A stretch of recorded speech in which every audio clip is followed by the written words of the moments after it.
look at development and peace in terms of how it was created, the bishop said, let's create something, and they had the first Share Lent campaign. They put together what they understood at the time. How can we help the poor?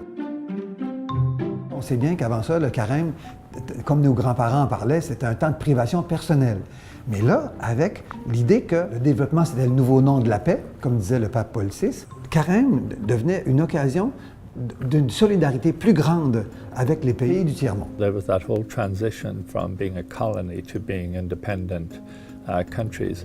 So it was a very exciting time, but at the same time it was a very difficult time for these countries who were trying to adjust and to become an independent state rather than a colony.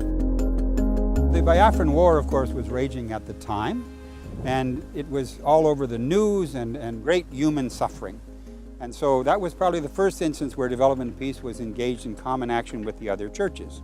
We became involved in a thing called Canada Relief, which actually bought an airplane and was flying aid and assistance into Biafra. I think that what Development and Peace had allowed people to do was to have that contact that they wouldn't have had otherwise.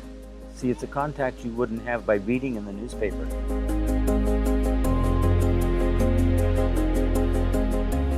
A year later, with some time and people in place and an ability to think, they began to develop a strategy as to how does the contribution and the generosity of Canadians actually empower people. Et ça a permis que les gens prennent conscience que c'était pas un hasard, c'était pas le destin qui leur pesait sur le dos, mais c'était plutôt une exploitation organisée par les pays du Nord. Ça nous interpellait. Suddenly I realized that my life and how I live affects people elsewhere.